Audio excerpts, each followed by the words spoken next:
राधा प्रेम किंचित मात्र नहीं था, तब हम पे कृपा हुई है।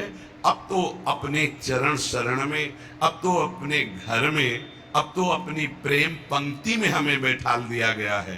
अब हमें चिंता नहीं करनी, अब हमें चिंतन करना है। हमारे हृदय में ये विश्वास हो जाना चाहिए कि मुझ अनाधिकारी के किसी भी साधन को देखकर नहीं घसीटा गया है, अपनी कृपा से मुझे लाडली लाल ने घसीटा है, तो अब वो मुझे इस माया के प्रवाह में बहने नहीं देंगे। पर हमको अब इस कृपा का अनादर भी नहीं करना है। कृपा का अनादर है मनमानी आचरण करना, आज्ञा के अनुसार ना चल पाना। मानो ये हमारा सबका प्रश्न है, अथ केन प्रयुक्तोयम पापं चरति पुरुषः अनिच्छन्नपि वार्ष्णेयो बलादिव नियोजितः। कल चर्चा हुई थी, जो हमारा स्वधर्म है उसका हमें पालन करना चाहिए। परधर्म भयावह, दूसरे के धर्म को स्वीकार करना मानो भय को स्वीकार करना है। किसी भी प्रलोभन से, बिल्कुल साधारण धर्म, लोकवत धर्म, असाधारण धर्म, अध्यात्म स्वरूप, भगवत प्राप्ति। साधारण धर्म में भी अपने धर्म का परिवर्तन नहीं करना चाहिए। जो हमारी भगवान ने धर्म व्यवस्था की है, जहां हमारा जन्म कर्म जो भी विधान रचा है, हम उसके अनुसार भगवत प्राप्ति करेंगे।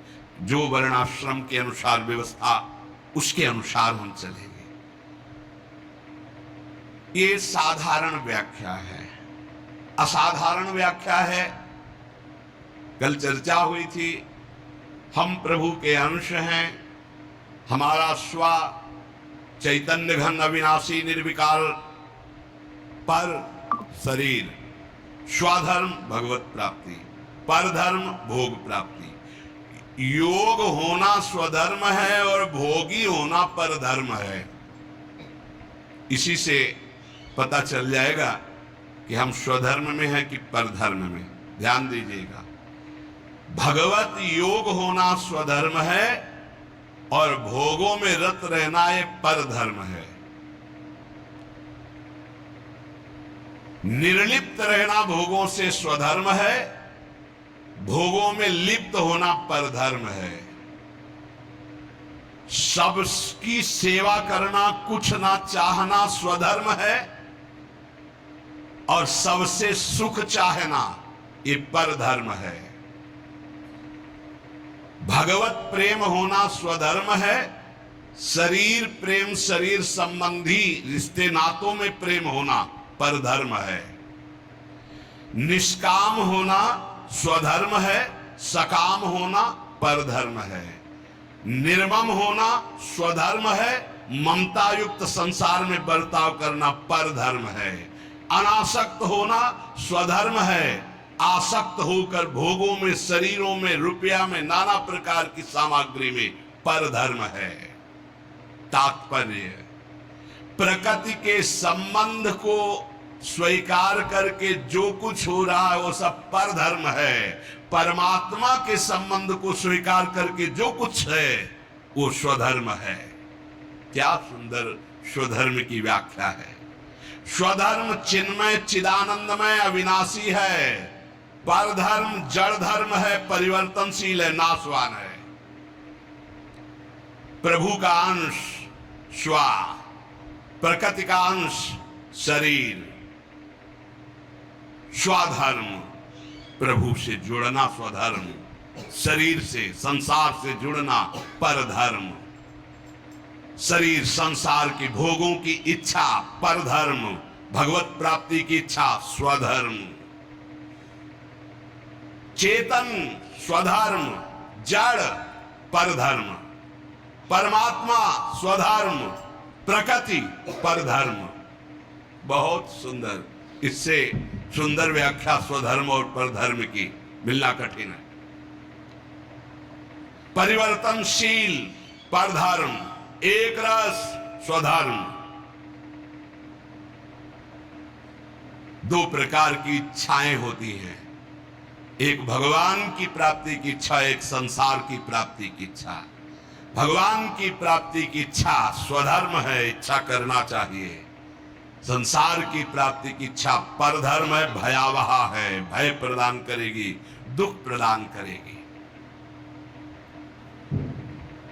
कहीं कुधर्म को, अधर्म को, परधर्म को स्वधर्म मत मान लेना। दूसरे का अनिष्ट भाव, कूटनीति आप अपने धर्म में इसे कुधर्म बना रहे हैं, ये स्वधर्म नहीं हो सकता। हमारे यहां देवता देवियों की, पशु की बलि चढ़ा रहे कि हमारे इष्ट कुल से चला रहा है, वो प्रसाद में बोले ये स्वधर्म नहीं है, अधर्म है। स्पष्ट यज्ञ में आराध्य देव के सामने प्रसन्नता, संकल्प पूर्ति में जो पशुओं की बलि है, कैसा भाव है? इसमें तो कोई बड़ी बहादुरी है? बोले वाले पशुओं को लाके काट दिया और कि इससे अम्बा प्रसन्न हो जाएंगी। अरे मां है, वो उसकी भी मां है। जगदम्बा शब्द कैसे सार्थक होगा? जगदम्बा शब्द कैसे सार्थक होगा? वो सब चराचर जगत की मां है। मां अपने बच्चे को काट करके ये देखकर सुखी हो जाएगी? नहीं। अगर सुखी होती तो जड़ भरत जी को जब काटा जा रहा था तो अम्बा जी काहे को विचलित हो गई, मूर्ति फाड़ के प्रकट हुए, काट के फेंक दिया सब अपने आराधना करने वालों को। यह स्पष्ट यहां आज्ञा है, किसी भी जीव को कष्ट देकर के, बलि आदि देकर, ये हमारा स्वधर्म है, बोले यह धर्म है, स्वधर्म नहीं। दूसरे का अनिष्ट भाव, कूटनीति, दुख देना, नाना प्रकार के जाल में फंसाकर दूसरे को दुख देना, बोले ये कुधर्म है।